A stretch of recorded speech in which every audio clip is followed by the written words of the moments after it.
Daunnya segar, tebal, kaku, dan jumbo. Dan spike pun tumbuh banyak.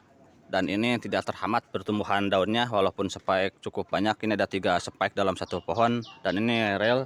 Daun tidak terhambat, pertumbuhan daun tidak terhambat, spike banyak. Pupuknya saya pakai pupuk kimia dan juga hormonnya pakai hormon organik. Dan caranya sangat mudah, saya akan membagikan caranya, tapi dibantu dengan menekan tombol like and tombol subscribe. Jadi sebelum lanjut, ditekan dulu tombol like-nya. Kita lanjut langsung ke tutorialnya. Mudah-mudahan bermanfaat. Assalamualaikum warahmatullahi wabarakatuh. Selamat berjumpa kembali di Kebun Tetangga Channel. Kali ini saya mau review minggu ketiga. 1 minggu berikutnya atau 3 minggu pasca aplikasi. Ini minggu kemarin sudah saya buatkan tutorialnya, dan ini sekarang review ketiga atau minggu ketiga. Ada 3 spike ya, jadi ada tumbuh spike lagi yang paling bawah yang ini. Pada minggu sebelumnya ada 2 spike, ini sudah keluar dan ini baru pecah. Sekarang udah 3, nambah lagi 1. Di total ada 3 spike dalam satu pembungaan seperti ini, dalam sekali pembungaan. Dan daun pun tidak terhambat, bisa dilihat pertumbuhan daunnya ini masih tumbuh ya, tidak terhambat. Caranya mudah, kita tinggal lanjutkan aja pemupukannya pakai pupuk kimia. Kalau yang ini ya, pupuk kimia saya pakai pupuknya Gandasil dan juga pakai hormon organik. Hormon organiknya nanti saya bagikan caranya. Untuk saat ini kan kondisi sudah spike seperti ini, jadi hormonnya diberi setengah aja, rarutan agak encer, 1:20. Kalau untuk merangsang pembungaan 1:10. Dan pemupukan tetap dilanjut 1 minggu sekali. Dan akar baru pun sudah mulai keluar tampaknya nih.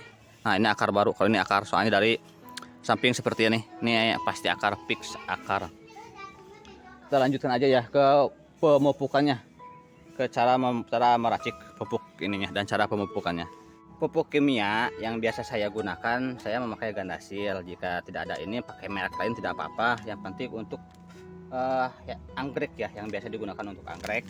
Dan pakai Gandasil B untuk membungakan atau untuk yang sedang berbunga, Gandasil D untuk yang sedang tumbuh atau untuk memacu pertumbuhan. Dosisnya sama, caranya sama, yang membedakan kandungannya.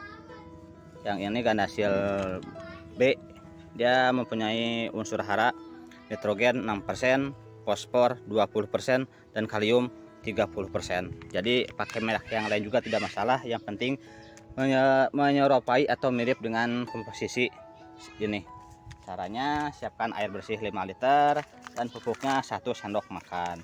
Jika belum terbiasa dengan pupuk kimia, sebaiknya di bawah ini aja dulu dosisnya, nanti naik bertahap. Dilarutkan seperti ini sampai benar-benar terlarut. Untuk pertumbuhan pun sama, pakai pupuk ini caranya sama seperti ini. Yang membedakan pupuknya dan plannya, mana yang akan kita bungakan atau yang mana yang sedang berbunga, dan plan mana yang sedang kita pacu pertumbuhannya. Kalau pupuk ini masih mengandung nitrogen biarpun dengan kadar sedikit, jadi masih memungkinkan untuk pertumbuhan daun dan perakaran juga begitu. Pupuk sudah kita siapkan dan kita tinggal aplikasikan pada tanaman yang akan kita pupuk. Setelah kita siapkan pupuknya, kita aplikasikan pada tanaman yang akan kita pupuk. Pada fase pembungaan seperti ini pun, ini harus dipupuk agar pertumbuhannya maksimal. Jika sudah spike seperti ini, tanpa dipupuk pun ini akan berkembang spike-nya. Cuman nantinya kualitas bunganya kurang bagus, juga energi yang ada di daun dan batang akan dikuras habis untuk pertumbuhan spike ini. Jadi untuk menghindari stres pasca berbunga, kita harus pupuk juga, berikan asupan nutrisi pada fase pembungaan seperti ini. Caranya, jangan disemprot, disiram atau direndam aja. Usahakan jangan terkena spike, karena pupuk kimia itu rawan menyebabkan spike gosong. Beberapa tanaman ada yang tahan dengan pupuk kimia dan ada yang tidak tahan dengan pupuk kimia. Jadi lebih amannya disiram aja ke area perakaran dan media tanam. Kalau misalkan perlu direndam seperti ini pun tidak masalah. Kalau tidak memungkinkan, cukup disiram aja ke area perakaran. Usahakan jangan terkena spike ya, untuk menghindari spike gosong akibat pupuk kimia. Kalau misalkan pada fase pertumbuhan, bisa disemprot. Caranya disemprot aja ke seluruh bagian tanaman pada pagi atau sore hari, di mana stomata daun terbuka maksimal.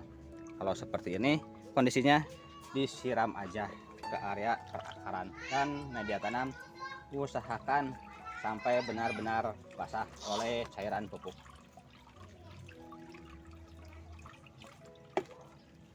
Nah, seperti ini aja cukup.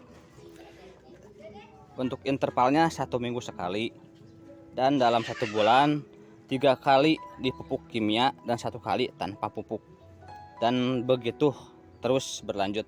Ini sudah 3 kali ya, di minggu ketiga ini sudah 3 kali dipupuk, dan di minggu berikutnya nanti disiram aja tanpa pupuk, siram aja dengan air bersih untuk meminimalisir penumpukan pupuk kimia di media tanam.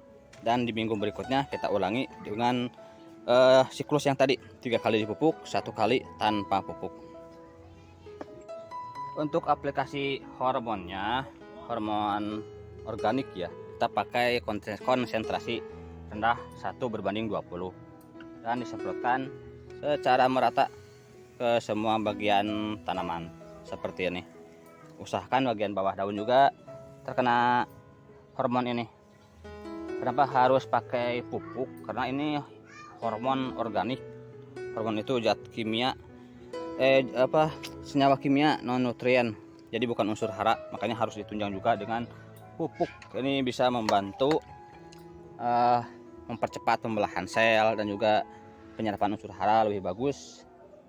Jadi kita harus berikan hormon organik dan juga pemupukan tentunya. Untuk intervalnya bisa 1 minggu sekali ataupun 1 minggu 2 kali, tidak masalah, karena ini organik masih terbilang aman. Caranya seperti ini aja, disemprotkan secara merata ke bagian tanaman. Semprotkan aja seperti ini ke seluruh bagian tanaman. Nah, sudah seperti ini, tinggal kita simpan kembali di tempat semula. Dan jika terlalu banyak seperti yang ini nih, ada genangan air, kita buang aja agar menghindari kebusukan. Cukup di seperti ini aja. Kalau aplikasinya pada pagi atau sore hari, sebaiknya pada pagi hari ya, agar tidak busuk atau menghindari busuk di sini. Kalau pada sore hari ini harus dilap.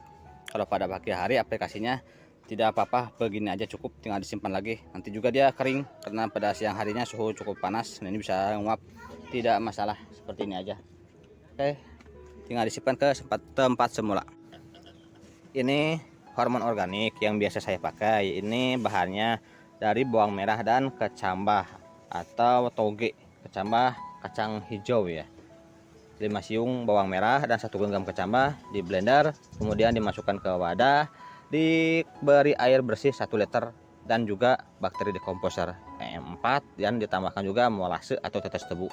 Jika tidak ada ini, bisa pakai gula merah ataupun gula putih agar bagus fermentasinya. Kemudian ditutup rapat, dan setiap hari dibuang anginnya, karena dalam proses fermentasi dia mengeluarkan gas, kita harus buang gasnya. Dan difermentasi minimalnya 1 minggu. Setelah 1 minggu kita bisa aplikasikan pada tanaman yang akan kita rangsang pertumbuhannya. Untuk perawatan saya biasa pakai larutan encer 1:20, 1 bagian hormon, 20 bagian air bersih. Kalau untuk targetnya mempercepat pertumbuhan tunas ataupun bunga, target yang cepat, saya pakai larutan yang pekat 1:10, 1 bagian hormon, 10 bagian air bersih. Disemprotkan secara merata, tapi jangan lupa disaring dulu ya, karena ini kan belum disaring. Aplikasikan pada tanaman yang akan kita rangsang pertumbuhannya ataupun pembungaannya. Nah, seperti ini.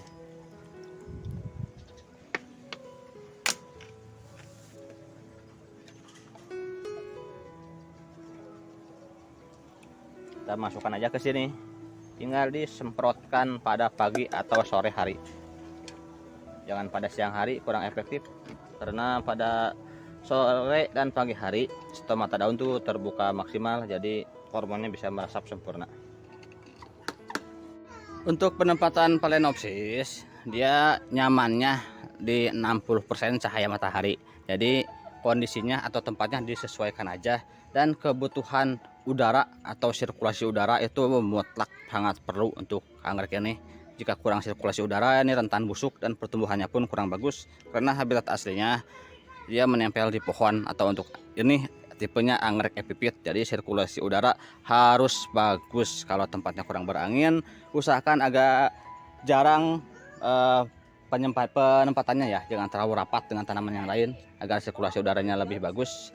Dan jika sirkulasi udara bagus, ini pertumbuhannya akan bagus, pertumbuhannya optimal, bunga tumbuh subur, anggreknya pun tumbuh subur, tidak terhambat pertumbuhannya. Sekian aja dulu dari saya, mudah-mudahan bermanfaat. Jangan lupa dukungannya dengan cara like, comment, and subscribe. Wassalamualaikum warahmatullahi wabarakatuh.